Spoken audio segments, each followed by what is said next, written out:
Muy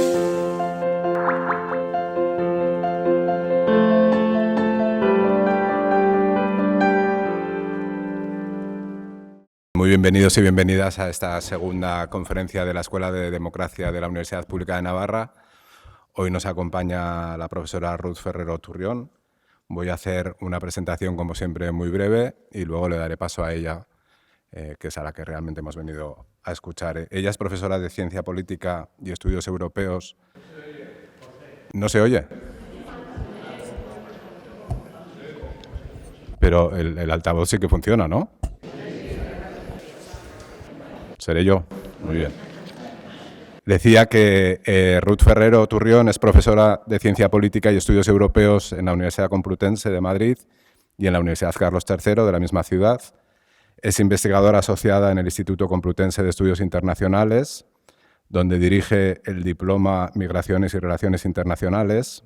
Es coeditora del portal eurasianet.es. Posee un máster en Estudios de Europa del Este. Ha sido Research Fellow en la Universidad de Columbia, en la London School of Economics, en Babes Bolyai University de Rumanía, en el Hungarian Institute of International Relations y en Open Society Foundation de Sofía.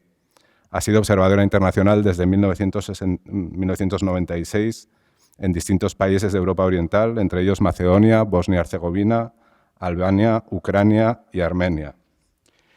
Y es, por encima de todo, una de las mayores especialistas que tenemos en España sobre los antiguos países del Este y, por tanto, sobre Ucrania. Este es el motivo porque últimamente, desde febrero, se ha vuelto tan mediática y no para de publicar en algunos de los medios más importantes del país y de ser invitada a las radios y televisiones españolas con enorme frecuencia. Publica, entre otros medios, en Contexto, en El Periódico, ha sido invitada en Radio Nacional, en la cadena SER y es colaboradora habitual de La Sexta. Hoy nos va a hablar de algo que hace tan solo 10 meses nos hubiera parecido sencillamente inconcebible: la guerra en el corazón de Europa. Evidentemente estamos hablando de Europa y es el tema que nos trae aquí. Yo me voy a callar ya y dejo de hablar a quien sabe de estas cosas. Ruth, mil gracias por estar hoy con nosotros en la Escuela de Democracia de la UPNA y tuya es la palabra.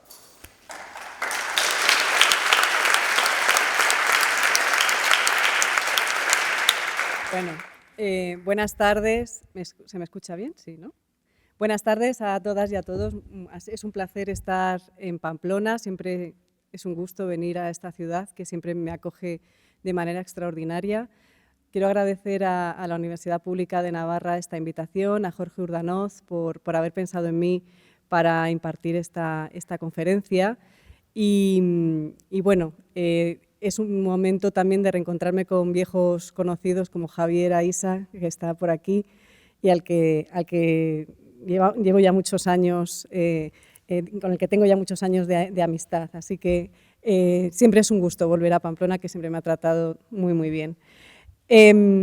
Siempre que hay una presentación de este tipo, una sale un poco abrumada. Así que, bueno, vamos a ponernos manos a la obra y a contaros lo que quería venir a plantear en esta conferencia.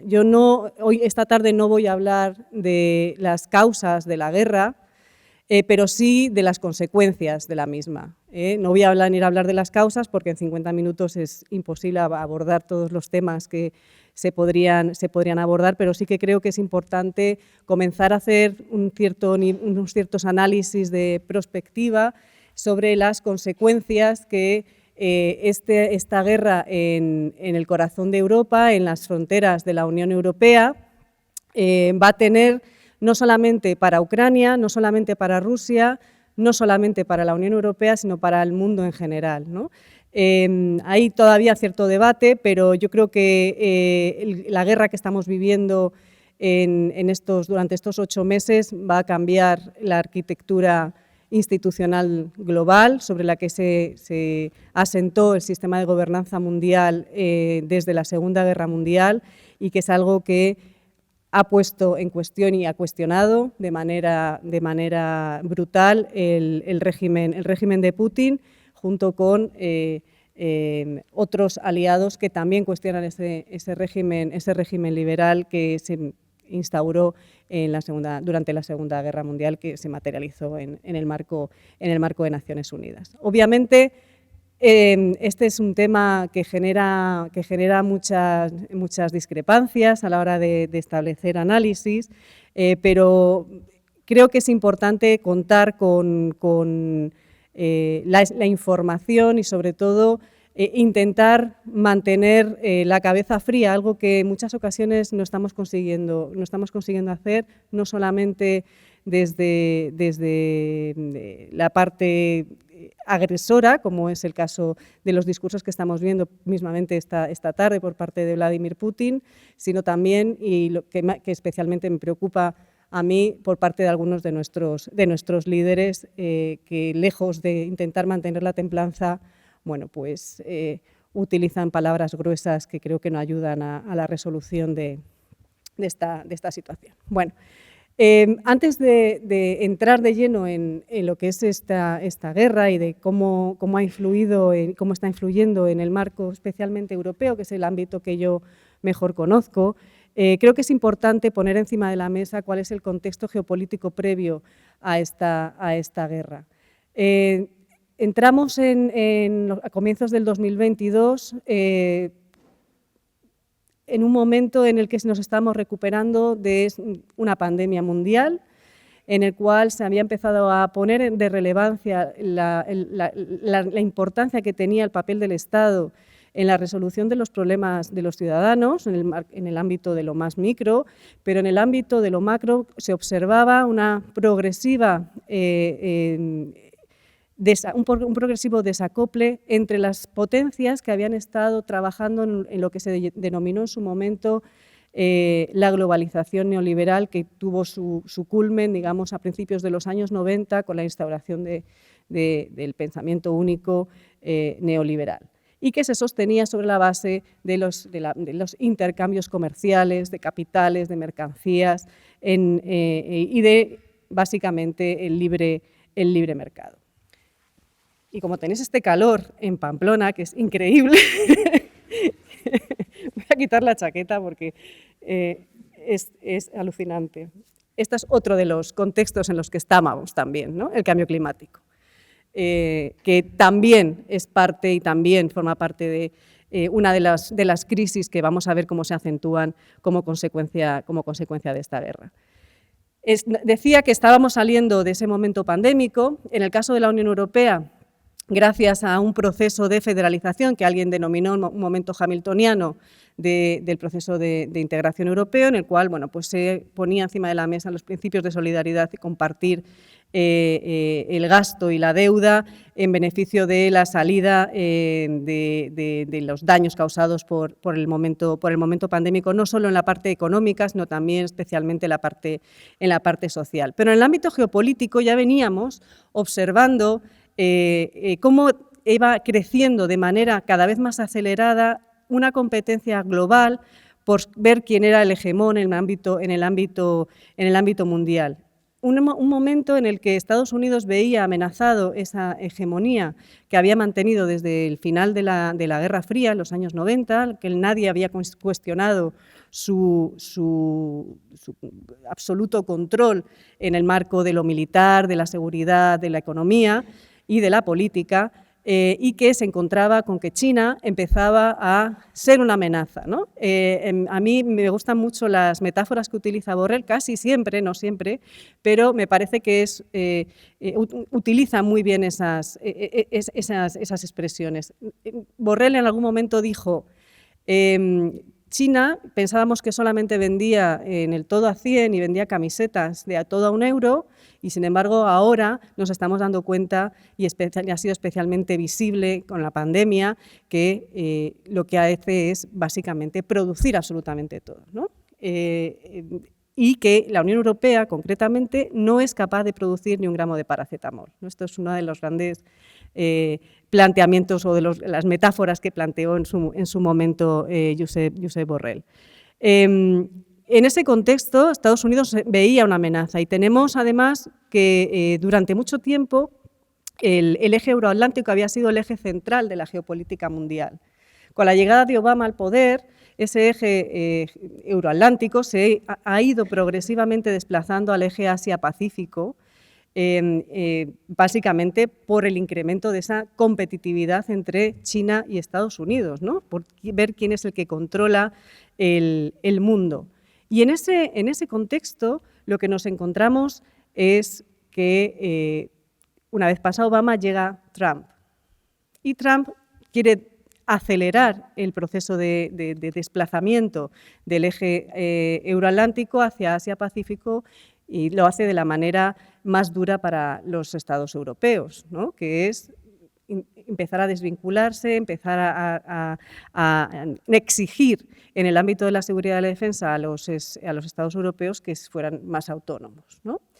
Este es el contexto que se ve agravado por esa pandemia. La Unión Europea, por su parte, que es ese otro actor que siempre queda en el medio, aparece como un actor que no sabe exactamente hacia dónde quiere ir, sí que hay planteamientos de autonomía estratégica, esa autonomía estratégica de la que todo el mundo habla, de la que se lleva hablando concretamente desde el año 2013 y que había sostenido durante todo el periodo de su evolución el proyecto de integración europeo, la capacidad de influir a través de la exportación de un modelo normativo sostenido sobre las normas, la democracia y el Estado de Derecho.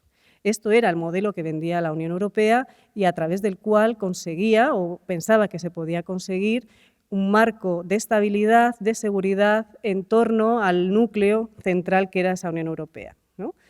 Un polo de atracción, ¿no? Hubo incluso quien habló del poder regulatorio de la Unión Europea como uno de los principales poderes y que había que poner efectivamente en valor frente al resto de los actores globales. Porque si bien no éramos una potencia en el ámbito de la seguridad y la defensa, sí que el mercado que ofrecía la Unión Europea hacía que muchos otros terceros estados condicionaran sus procesos de productividad, de producción y de intento de entrar en el mercado único a ese marco regulatorio que era el que ofrecía la Unión Europea. Esto era especialmente significativo en la principal periferia de la Unión, que es el marco de la política de vecindad, que incluye la frontera sur, pero también la frontera este, ¿no? el partenariado oriental, que es ahí donde se comienzan a detectar a partir del año 2013, pero fundamentalmente en el 2014, cómo hay un requiebro por parte del Kremlin para intentar evitar que a través de esa política de vecindad y de la firma de acuerdos de libre comercio con los países vecinos, como puede ser Ucrania, Moldavia o Georgia, se perdiese capacidad de influir en ellos y, por tanto, capacidad de controlar también a ese territorio. Por tanto, el esquema que tenemos es de una competencia global entre China y Estados Unidos, un momento pandémico en el cual hay que comenzar a reactivarse. En el marco europeo se intenta dar un paso hacia adelante y se comienza a hablar de lo que se dice que es la Europa geopolítica, que todavía no sabemos a estas alturas muy bien qué es, ¿no? Que tendría que estar sostenido en el principio de la autonomía estratégica y que de hecho es un concepto en el que se lleva trabajando ya algún tiempo. Ese marco de construcción de la autonomía estratégica y de un marco de seguridad externo al ámbito de la Unión choca de manera estrepitosa con el marco expansivo también de Rusia, específicamente en la frontera oriental. Europa también en ese momento del periodo pandémico, sobre todo pospandémico, se da cuenta de que durante mucho tiempo ha puesto en marcha procesos de financiarización de la economía que la alejan de manera sorprendente de la economía real. Es decir, cuando los ciudadanos y las ciudadanas europeos necesitan alcanzar determinados bienes materiales, bien sean las mascarillas, bien sean las medicinas o cualquier otra producto que tenga valor añadido en ese sentido, no tenemos capacidad de producción, con una excepción. La excepción es Alemania. ¿no?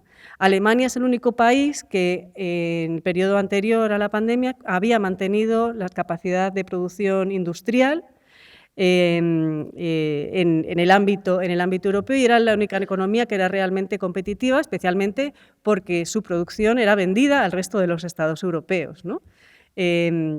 La pandemia, además de poner frente al espejo a la Unión Europea y mostrarle lo dependiente que era de las cadenas de suministro chinas, fundamentalmente, como consecuencia de los procesos de deslocalización industrial que habían tenido lugar durante todo el periodo anterior, el proceso de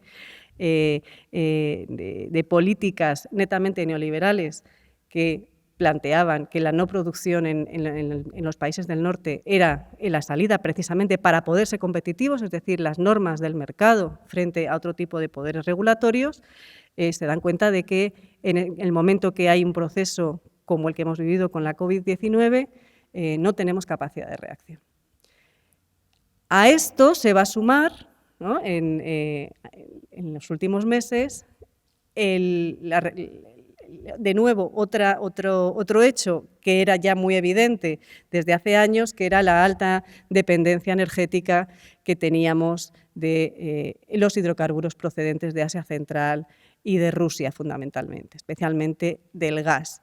Esta dependencia energética, de la que tanto estamos hablando últimamente, precisamente porque en muchos casos no tenemos capacidad de poder pagar, ¿no?, el precio tan excesivo a través del cual se ha disparado como consecuencia de la guerra en Ucrania, pero no solo, porque los precios ya venían incrementándose durante el año 2021, también había favorecido que los procesos de producción industrial alemanes fueran competitivos. ¿Por qué? Porque compraba energía a muy bajo precio a Rusia.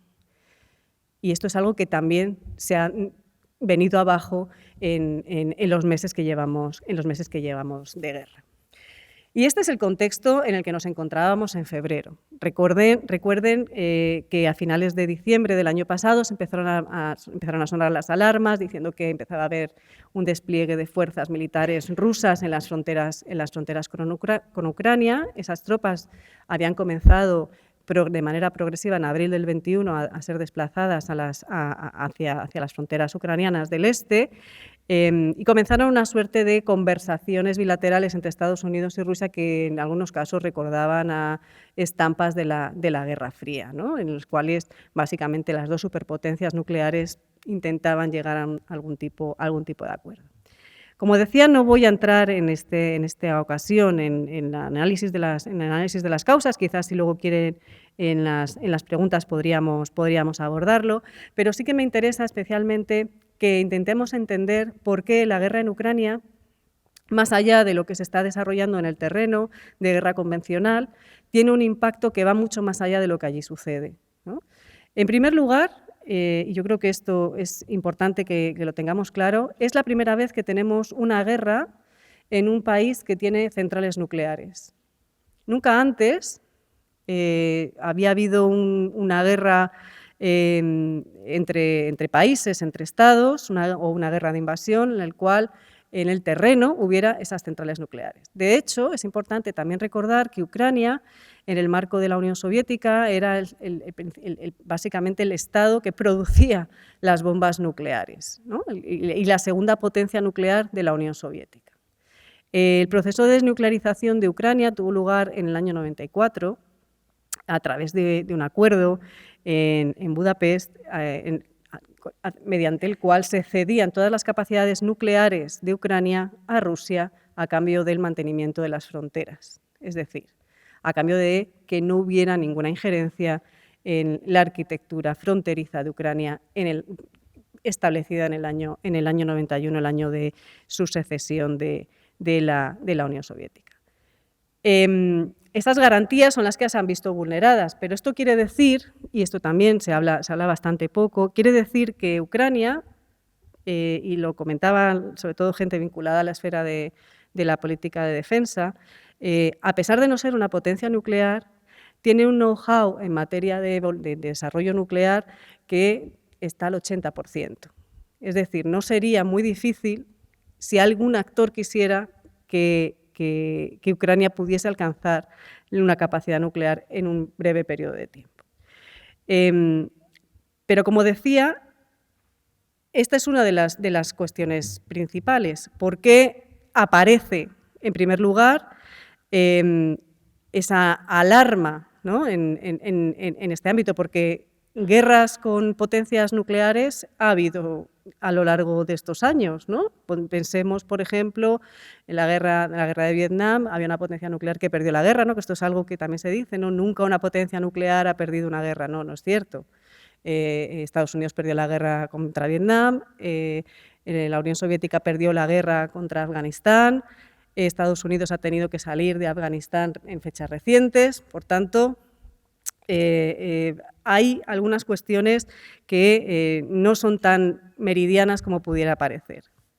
Lo que le hace diferente a esta guerra es la capacidad militar que pueden tener la potencia agresora y la potencia agredida, de que eso pudiera escalar bien por accidente o bien a propósito, más allá del conflicto de la guerra convencional. Aunque hay un amplio abanico de capacidad destructiva que no tiene nada que ver con lo nuclear.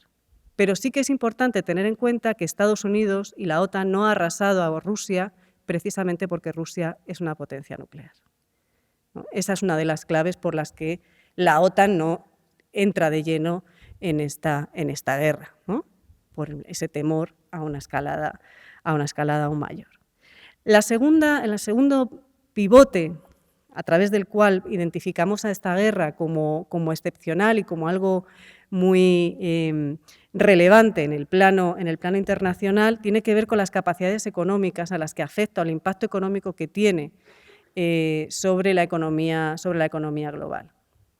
Tanto Ucrania como Rusia son potencias netamente exportadoras de cereales y, en el caso ruso, además de hidrocarburos, como todos sabemos.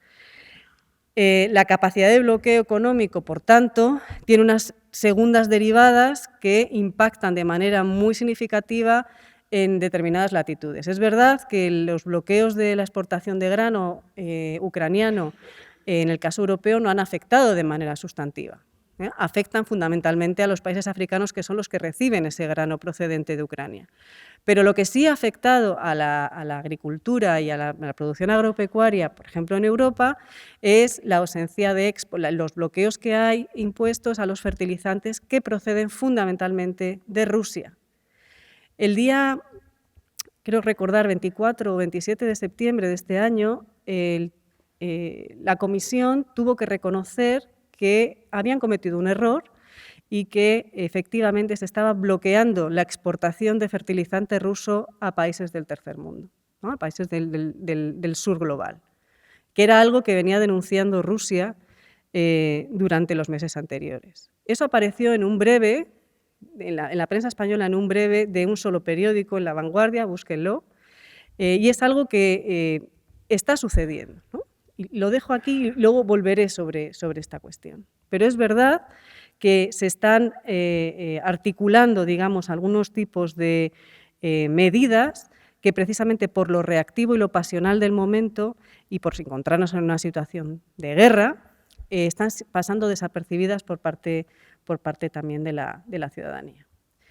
Y el tercer bloque de las razones que explican por qué esta guerra va más allá de lo que podría ser una guerra convencional, como las que hemos visto en Yemen o como las que hemos visto en otras latitudes, tanto en América Latina como en Asia como en África durante los últimos 30 años, tiene que ver con la capacidad geopolítica de Rusia y de los aliados de Rusia, pero también de Estados Unidos y la OTAN y los aliados de Estados Unidos y la OTAN, de alterar el orden mundial tal y como lo habíamos vivido hasta este momento, ¿no? Y esto se ha visto representado de manera muy gráfica y muy simbólicamente con la celebración de la cumbre de la OTAN de Madrid del mes de junio de este año, ¿no? En esa cumbre de la OTAN, lo que hemos visto es cómo, básicamente, a través de la lectura del marco estratégico que sale de esa cumbre, se plantea ya directamente cuáles son los rivales sistémicos para la OTAN y Estados Unidos, que es China, claramente hay un enemigo que es Rusia, y cómo se apuesta precisamente por esa separación, ese decoupling, esa desconexión entre bloques. Esa desconexión entre bloques que básicamente pone unos frente a otros y deja a un montón de países al margen de esas decisiones, ¿no? Porque tenemos por un lado ese bloque occidental que incorpora no solamente a la Unión Europea y a Estados Unidos, sino también a Japón, Australia, Nueva Zelanda, entre otros, y por otro lado a un bloque de una alianza, digamos, interesada, por decirlo, llamarlo de alguna manera, entre China y Rusia, que se vio simbólicamente planteada unos días antes de la guerra, con aquella declaración entre Xi y Putin, en la cual planteaban que ellos proponían un nuevo modelo de democracia, ¿no? Se atrevían, digamos, a volver a definir el concepto de democracia en otros términos.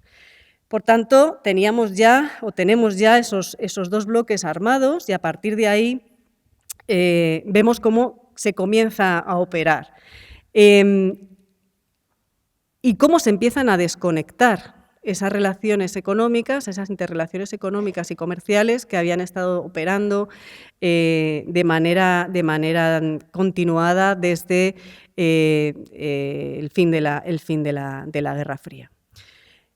Por tanto, estos tres ejes de análisis, la capacidad o el impacto militar de la guerra, por un lado, el impacto económico, por otro lado, y por otro lado, el impacto, la capacidad que pueda tener el resultado de la guerra en la arquitectura internacional global de lo que venga después de la guerra, nos va a hacer que eso impacte directamente en lo que nosotros vivimos, ¿no?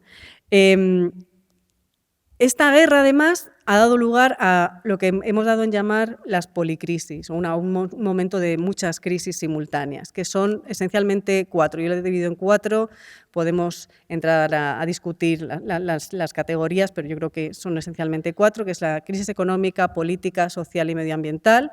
En el marco de la crisis económica yo introduciría la crisis agroalimentaria, por un lado, y la crisis energética, como dos puntas de lanza de lo que se nos viene,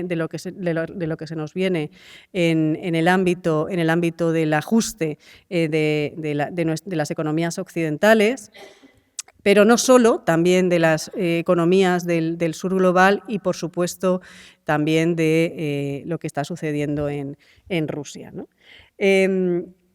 ¿En qué se concreta? Bueno, pues en el caso de Occidente, en procesos de desaceleración económica, de incremento de la inflación, del incremento de los precios de las materias primas, precisamente por esa escasez y los bloqueos comerciales, que, ojo, efectivamente hay bloqueos comerciales, se ha llegado a un acuerdo, pero hay grandes multinacionales también muy interesadas en que suba el precio de esos alimentos y mantienen a buques en el mar esperando a que las bolsas efectivamente marquen esos precios a la alza. En el marco de la política, de la crisis política, es esa nueva articulación del mundo en distintos bloques que además se ve acentuado no solo como consecuencia directa de la guerra, sino también como consecuencia de la imposición de sanciones económicas, ¿no? Si hay algo que ha sido sorprendente y que yo creo que ha sorprendido incluso a la propia Unión Europea es la capacidad de imponer una serie de sanciones que desconectan de manera casi absoluta las relaciones económicas de Occidente con Rusia, fundamentalmente, ¿no? Pero que se quieren ampliar a otros países.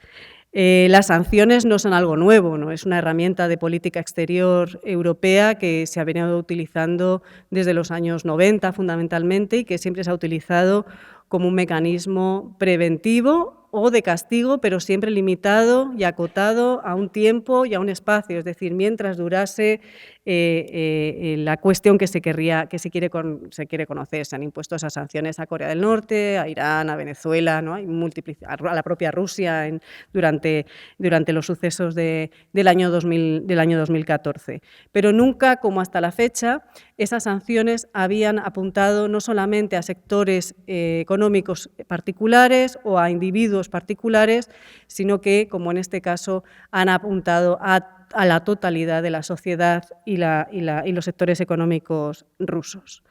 Y esto también hace que el desajuste y la separación entre bloques se acentúe, ¿no? Y volveré también sobre esta cuestión.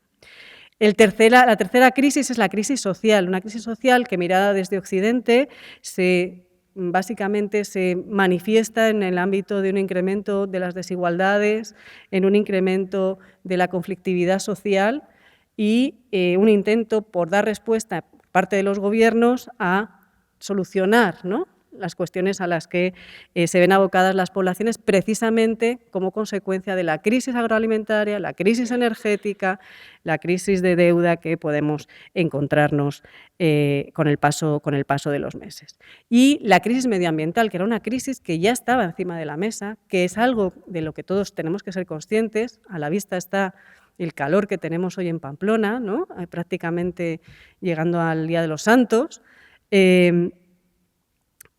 y cómo esta guerra también va a tener un impacto en cómo se abordan las medidas para contrarrestar el proceso de transición verde y, en el caso específico de la Unión Europea, de las políticas que estaban destinadas a implementar esos procesos de transición verde, porque en gran medida una parte de ese dinero va a ir destinado a la reestructuración de infraestructuras destinadas a la llegada de gas natural procedente de otras fuentes de origen.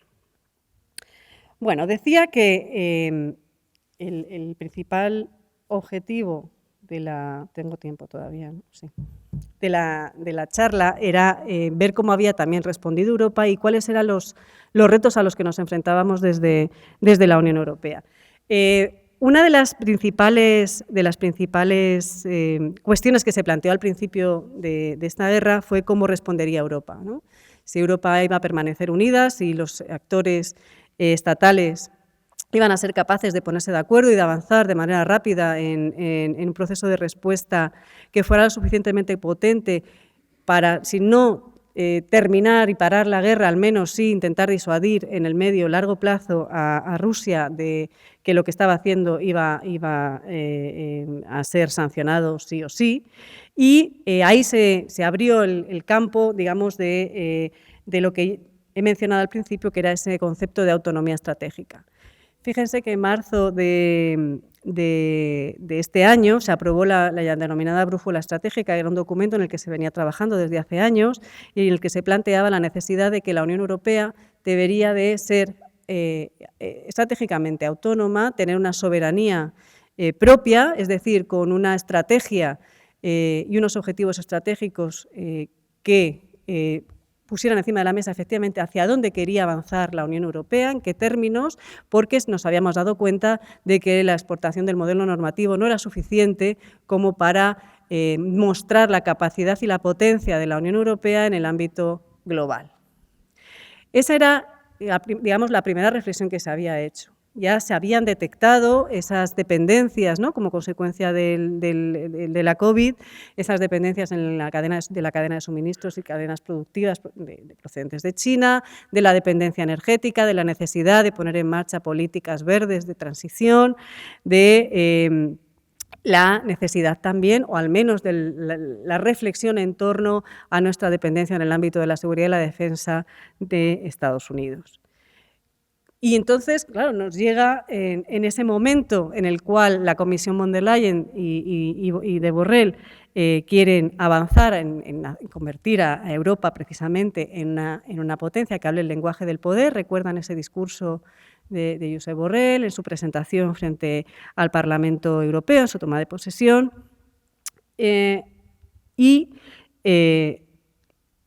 Nos encontramos con que tenemos una guerra a las puertas.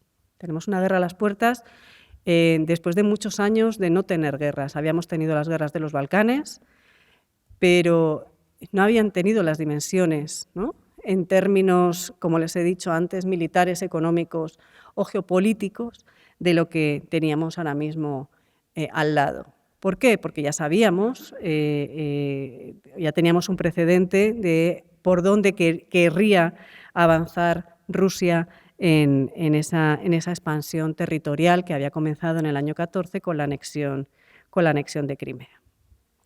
Bueno, la pregunta era entonces cómo reaccionaría la Unión Europea a lo que estaba ahí sucediendo y cómo se trabajaría efectivamente en construir esa autonomía estratégica que marcara un cambio sustantivo frente a otros procesos, ¿no?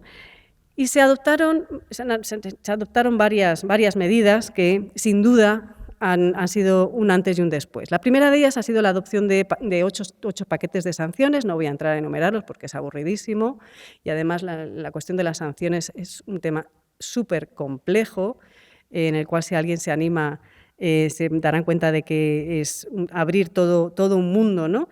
Pero sí que quiero mostrarles cuáles han sido las sanciones y la novedad de las sanciones, la forma en que han sido impuestas. La primera novedad es que, de media, para aprobar un paquete de sanciones contra cualquier país, en el marco de la Unión Europea, se tardan aproximadamente 2 años, ¿no?, en poner de acuerdo a todos los Estados miembros. Pues bien, en esta ocasión se han aprobado 8 paquetes de sanciones en el plazo aproximado de 8 meses, ¿no? Y esto es una novedad. Es decir, cuando se hablaba en el marco del procedimiento de toma de decisiones de la Unión Europea, que efectivamente es muy complicado, que hay mucha burocracia, que no hay capacidad de tomar decisiones rápidas, bueno, la guerra en Ucrania ha demostrado que sí que hay esa capacidad siempre y cuando haya voluntad política por parte de los Estados miembros para avanzar en ese ámbito. Y en la vista está que no ha habido ningún cambio ni en los tratados ni en el proceso de toma de decisiones para acordar poner 8 paquetes de sanciones en 8 meses. Esas sanciones, además, han ido varios pasos por delante de otras sanciones impuestas anteriormente. Durante la crisis del 14 se impusieron sanciones tecnológicas al sector energético y a varios oligarcas que estuvieron involucrados, con la Unión Europea consideraba que habían estado involucrados en ese proceso de anexión de Crimea, pero ahí se quedó, ¿no?, el proceso sancionador. En esta ocasión también se ha trabajado sobre las sanciones focalizadas en personas que se considera que han estado involucradas, pero también se ha ido a atacar al sector financiero para intentar ahogar económicamente a la Federación de Rusia y evitar la compra de material militar o de otro tipo de suministros que pudieran serles necesarios para proseguir con esa ofensiva que lanzaron a finales del mes de febrero. A esa ofensiva financiera también o esas sanciones de tipo financiero se unieron otras de carácter comercial. Y aquí hubo algunas reticencias al principio, ¿no? Esas sanciones en el ámbito de lo comercial incluían, por un lado,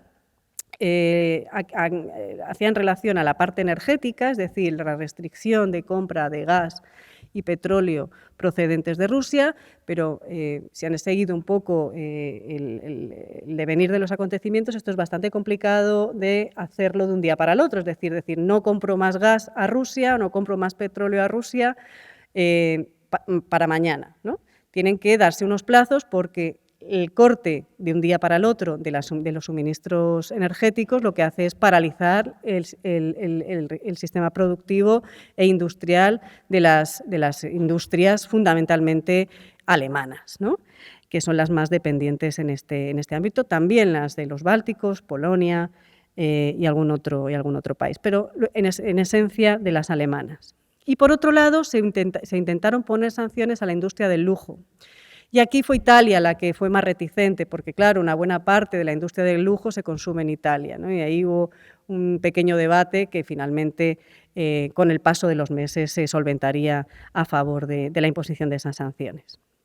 Y luego hay otros dos bloques que son los que a mí me parecen mucho más preocupantes en el marco de una Unión Europea que pretende construirse como potencia geopolítica, pero que yo entendía que no quería renunciar a ser un modelo también, un sistema de valores y de defensa del Estado de Derecho y de las libertades. Y eso se ha visto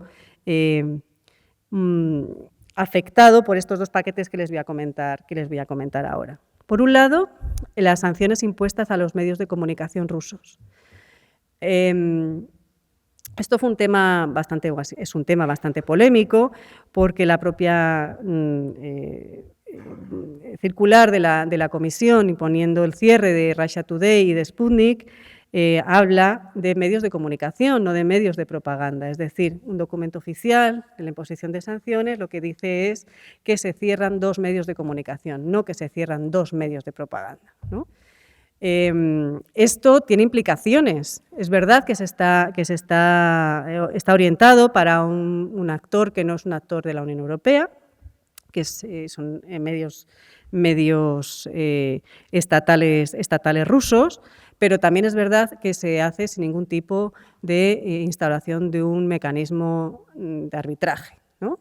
Que determine efectivamente qué es propaganda, qué no es propaganda y qué capacidad de limitar la emisión de determinadas noticias, si tiene un límite o no lo tiene, ¿no? Esa sería una de las primeras cuestiones que quiero poner encima de la mesa. Yo soy consciente de que esto es polémico, pero creo que es necesario plantearlo, porque si esto sucede con Russia Today y con Sputnik, puede sentar un precedente para cerrar otros medios de comunicación que pueden ser denominados con posterioridad medios de propaganda.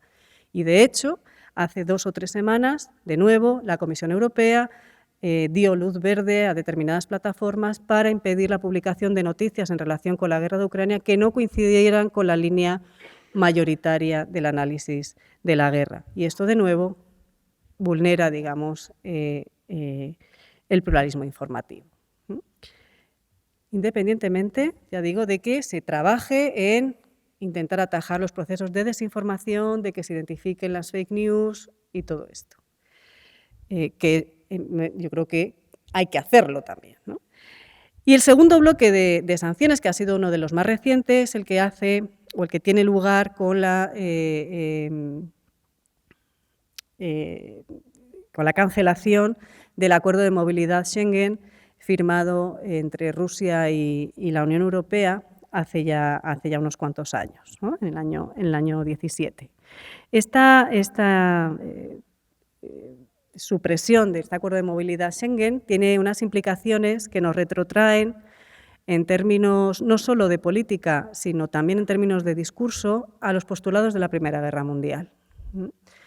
Y yo siento ser aquí especialmente trágica, pero como el tema de la movilidad humana es un tema que he trabajado de manera intensa durante los últimos años, creo que es importante que sepamos en qué consiste un acuerdo de movilidad Schengen, ¿no? Y un acuerdo de movilidad Schengen básicamente lo que hacía era rebajar el precio de los visados de ciudadanos y ciudadanas rusos que querían pues, viajar por razón de investigación, de estudios, etcétera, a un menor precio.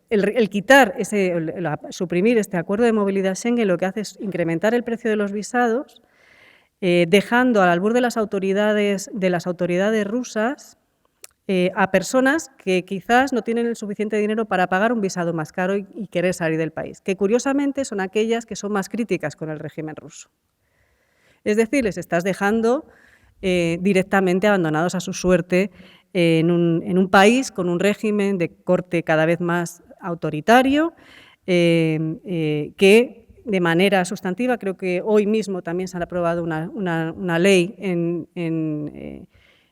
Rusia para multar con multas exorbitadas a aquellas personas que hagan discursos a favor de los movimientos LGTBI y por tanto, de persecución de minorías sexuales y del proselitismo, ¿no? que llaman ellos de esas minorías sexuales. Esta supresión de ese acuerdo de movilidad lo que hace es dejarles todavía más indefensos ante un gobierno que obviamente no defiende sus derechos. Pero es que además apoya determinados argumentos de países, Estados miembros de la Unión Europea que de manera decidida y de forma unilateral han decidido cerrar absolutamente cualquier posibilidad de solicitud de visado a los ciudadanos procedentes de Rusia, ¿no? Independientemente de que sean o no sospechosos. Son sospechosos por el mero hecho de ser rusos, ¿no? Y esto es algo que además lamentablemente fue apoyado por el discurso del alto representante Borrell cuando sucedió esta supresión del acuerdo Schengen, en el que planteó que había más de 1,5 millones de rusos en la Unión Europea y que todos eran potencialmente espías de Putin. Por tanto, de una manera no muy sutil, estamos volviendo a esos planteamientos de identificar al enemigo por su nacionalidad en lugar de por sus ideas. Y este es el primer bloque digamos, de planteamiento de reacción de la Unión Europea frente a Rusia, mantener la unidad, imponer esos paquetes de sanciones de manera express y de manera extremadamente dura contra Rusia y sobre todo contra la población rusa. La segunda muestra de la capacidad de tomar decisiones y de adoptar una medida dura contra Rusia y sobre todo en este caso a favor de Ucrania fue la aprobación de una ayuda militar, ¿no? Que es el aparato militar a través de lo que se llamó el European Peace Facility, ¿no? Que básicamente es un fondo para la paz destinado a comprar armas para un país extranjero. Esto es la primera vez que sucede en el marco de la Unión Europea, que se compren armas para un país tercero. Esto junto con la sumisión absoluta al marco estratégico propuesto por Estados Unidos en la cumbre de la OTAN, bueno, pues hace que básicamente la Unión Europea tenga, digamos, este paquete, yo creo que en la actualidad son entre 10 y 15 billones de dólares que se están invirtiendo en esa compra de armas y se están enviando a Ucrania.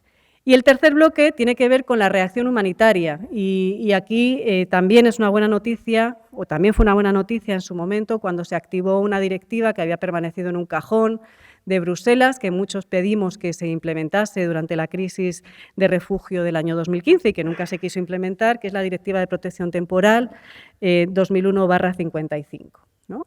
Esa es una directiva que se elabora en el marco del fin de las guerras de los Balcanes, precisamente para que cuando hubiera una crisis humanitaria de las características de las que hubo en aquel momento en las fronteras inmediatas de la Unión Europea, se pudiera dar una respuesta rápida y eficaz para las personas que huyesen de los conflictos.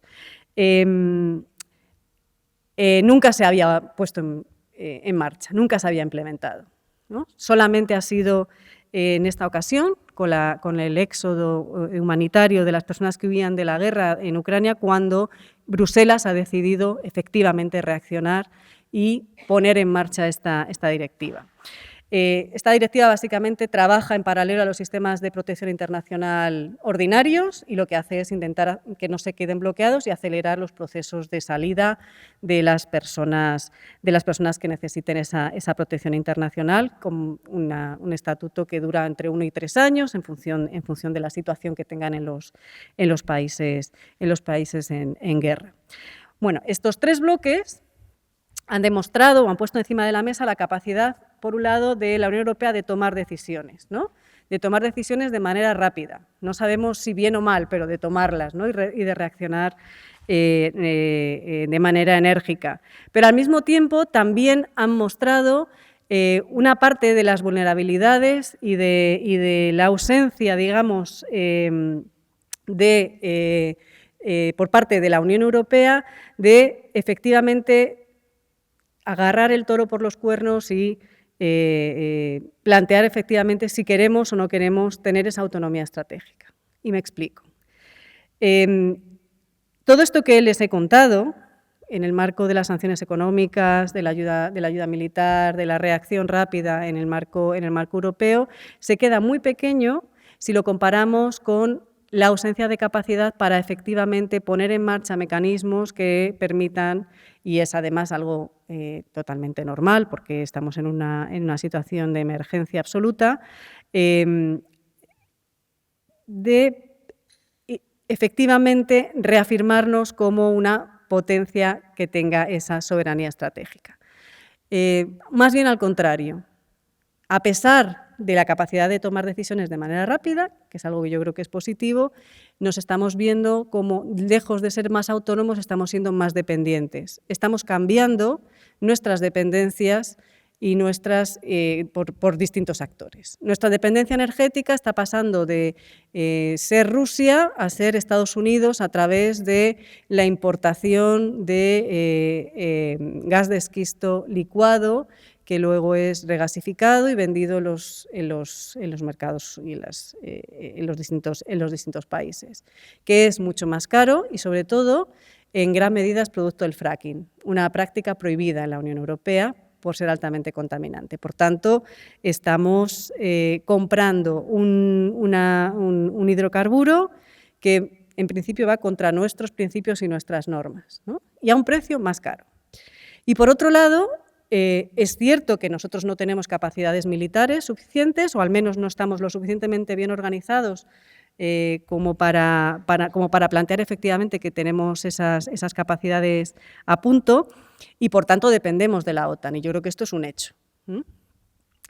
Pero que esto sea un hecho no quiere decir que la forma simbólica en la que hemos visto en la cumbre de la OTAN de junio pasado se rinda, digamos, ese vasallaje a cualquier objetivo estratégico que tenga en mente Estados Unidos, que es efectivamente lo que se ha hecho. De hecho, si comienzan a prestar atención a las declaraciones norteamericanas en este sentido, van a ver que, bueno, la OTAN ya saben que es la Organización Euroatlántica. Bueno, pues ya se está hablando de OTAN 360, ya se venía hablando de OTAN 360, quiere decir una mayor intervención más allá de los marcos establecidos en la fundación de la OTAN. Es decir, intervenciones más allá del espacio OTAN que incluyen Asia-Pacífico.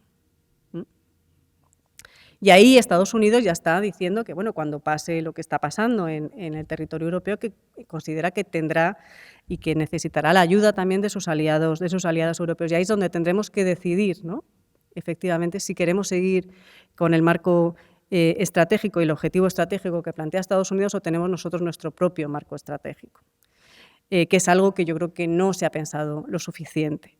De hecho, no hubo ninguna propuesta alternativa a lo que planteó Washington. Por tanto, lo que hacemos es reforzar nuestra dependencia en el ámbito de la seguridad y la defensa sobre Estados Unidos, pero también reforzamos nuestra dependencia en materia energética también de Estados Unidos, ¿no? Y por ir terminando y dejar un poco de margen para las preguntas, porque ya llevo una hora, ¿no, Jorge? Llevo ya un rato. Querría simplemente plantear pues, un par de reflexiones en torno a esta cuestión. Y estas par de reflexiones tienen que ver con, efectivamente, hacia qué modelo de Europa queremos construir, más allá de lo que suceda en Ucrania. Y eso tiene que ver con cómo se ha relegado el marco del Estado de Derecho y el marco de la defensa de ese Estado de Derecho a las necesidades geopolíticas que tenía la Unión Europea. Lo hemos visto en el marco de lo que les comentaba antes del pluralismo informativo. También lo estamos viendo en el marco de esa restricción de derechos fundamentales, en este caso para los rusos que quieren huir del régimen autoritario de Vladimir Putin. Pero también lo estamos viendo en cómo se está poniendo en la agenda política y en un modo secundario la defensa del Estado de Derecho en países y Estados miembros de la Unión Europea, como es el caso de Polonia y Hungría, con los cuales se negocia, se continúa negociando y se obvian algunas de estas cuestiones, especialmente con el caso de Polonia. Polonia se ha convertido a día de hoy en una de las tres puntas de lanza de la Unión Europea. Ahora ya estamos trabajando sobre un eje París-Berlín-Varsovia, en el cual, precisamente por esa percepción de amenaza procedente del este, procedente de Rusia, se le da una legitimidad al gobierno de Morawiecki que hasta el mes de febrero era absolutamente cuestionado por parte del Tribunal de Justicia de la Unión Europea, ¿no? Por tanto, yo creo que ahí también tenemos que ver cómo desde los procesos ciudadanos y desde la capacidad de rendición de cuentas que tenemos, creo que hay que estar alertas, ¿no? Para efectivamente darnos cuenta de las cuestiones que se están supeditando a los temas vinculados a la seguridad, ¿no? Y que son percibidos como secundarios en un contexto bélico como el que estamos viviendo ahora, pero que yo creo que una vez que esos derechos y esas libertades se vean cada vez más restringidos, luego va a ser cada vez mucho más complicado de recuperarlos. Muchas gracias.